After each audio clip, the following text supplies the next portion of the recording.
Nah, sekarang kita mau bahas radiologi X-ray thorax ya. Intinya kita harus tahu dulu checklistnya kayak gimana. Nah, checklistnya kayak gini ya. Yang pertama ini bahas dari data pasiennya.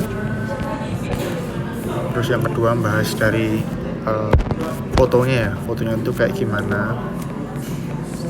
Apakah dia tanggalnya diambil tanggal berapa, terus proyeksi dan sebagainya.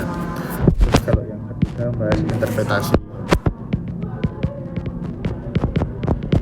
Habis itu abnormalitas sama kesimpulan. Jadi 4 bagian besar itu ya, 2, 3, 4. Oke. Nah kalau di checklist kan kayak gini. Nah, tapi kalau aku belajarnya yang dari YouTube tuh kayak gini. Nah, jadinya tuh pakai singkatan biar gampang dan biar nggak ada yang kelewat. Soalnya kalau pakai checklist kayak gini, aku takut kalau ada yang kelewat. Nah, singkatannya itu adalah A, B, C, D, E, F, G, O. Nah, jadi A sampai G urut terus O. Nah, ini masing-masing punya artinya sendiri. Nah, kita bahas ya dari A. Nah, itu adalah assessment of quality. Jadi gimana hasil fotonya itu bermutu atau enggak. Nah, karena tiap foto X-ray itu tiap foto pasien kan beda-beda hasilnya. Ada yang bagus, ada yang enggak. Nah, makanya kita harus nilai dulu apakah dia layak dibaca atau enggak. Ini yang contoh yang bagus. Terus yang kanan ini contoh yang jelek. Nah, kenapa kok yang kanan jelek? Kita lihat lagi kalau yang kiri ini bisa dibedakan ya. Ini tulangnya, kostanya kelihatan. Terus ini vertebrenya juga kelihatan jelas, clavicula kelihatan jelas. Terus juga di sini kostanya di atas diafragma ini coba kita hitung ya ada berapa. Ini kan diafragmanya batasnya ini.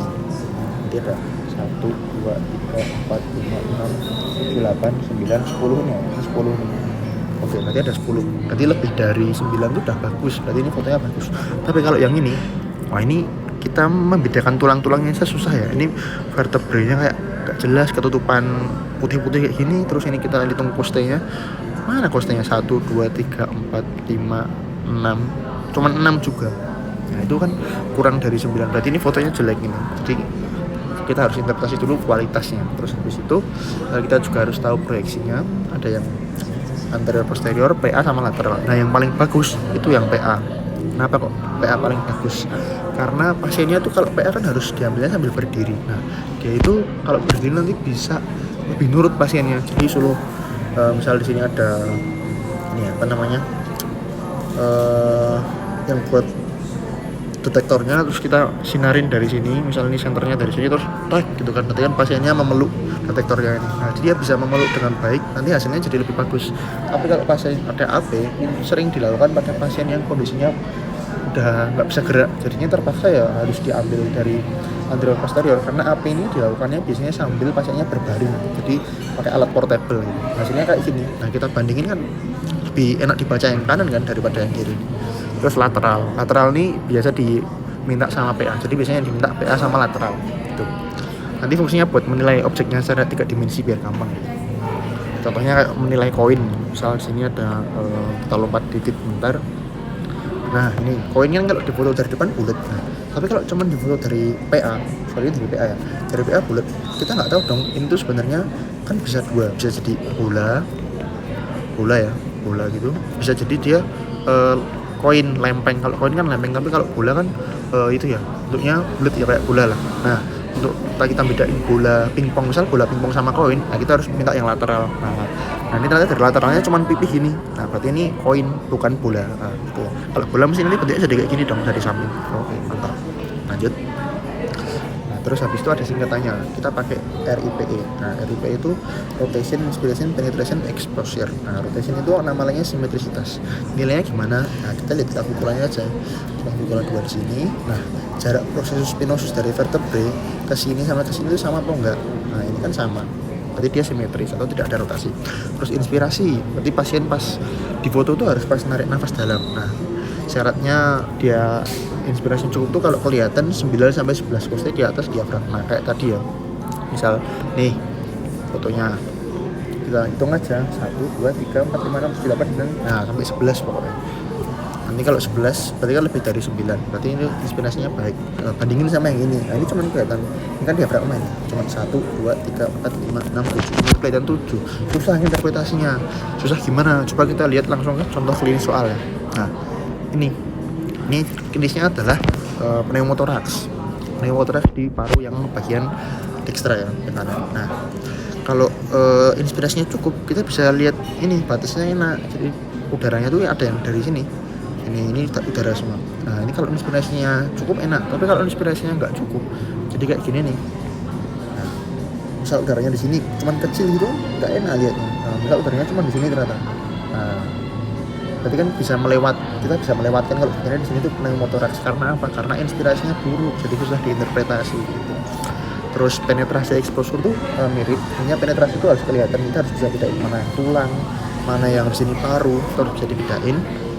Exposure kalau terlalu gelap ini jadi susah, kalau terlalu terang juga nggak enak. Misal di sini ada tumor nanti bisa ketutupan gitu.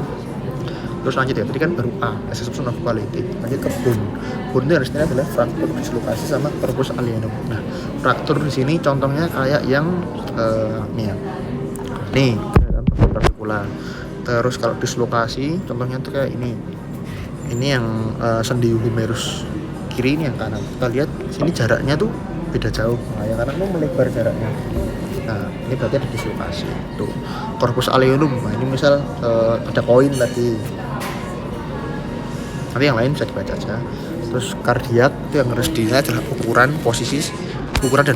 Ukuran kita pakai kardiotoraks ratio. Jadi ini kan jantung sini segini. Nah, itu harus kurang dari 50% dari lebar toraks. Nah, ini kan kurang. Tapi kalau kardiomegali, dia membesar sini sampai sininya. Nah, ini kan segini. Sedangkan dinding turaknya segini. Ini kan lebih dari 50%. Berarti dia kardiomegali. Terus posisi. Nah, harusnya kan posisi idealnya dia ngadep ke bawah gini ya.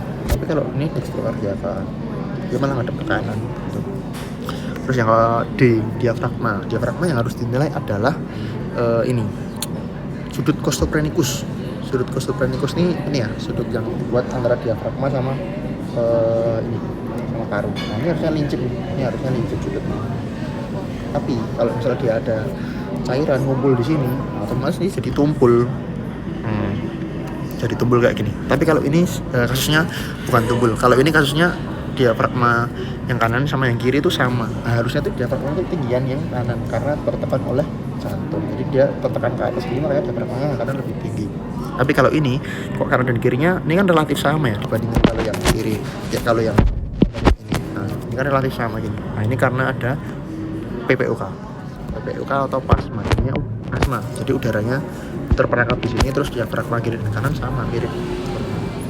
Nah ini terus kalau misal di bawah diafragma, ini kan diafragma batasnya ini nih kelihatan ya. Nah terus di bawah kedua diafragma kok ada udara, ada hitam-hitamnya. Nah ini berarti penyakit namanya pneumoperitoneum. Nah, tuh. Terus untuk sudut costoprenicus yang menumpul, contohnya di efusi pleura. Nanti coba kalau ada ya, ini belum ada di sini. Oh ini nih, di E, tadi kan D diafragma, efusi. Nah kalau efusi berarti ini sudutnya harusnya lancip, tapi di sini malah jadi tumpul.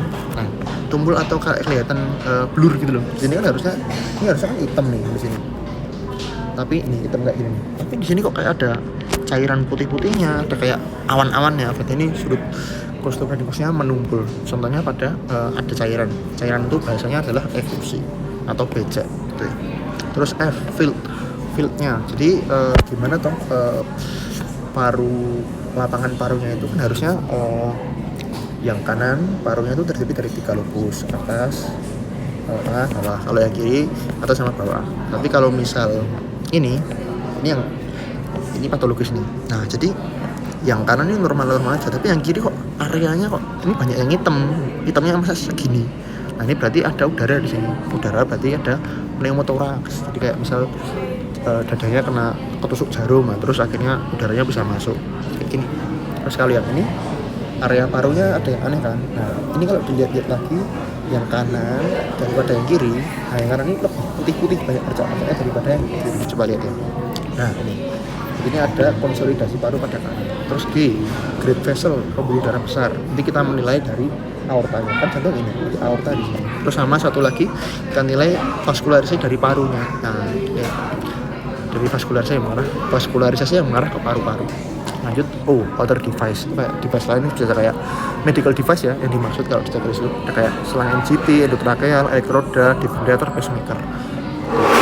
Jadi ada kayak kabel-kabelnya gitu. Udah, itu aja sih. Mantap, semangat.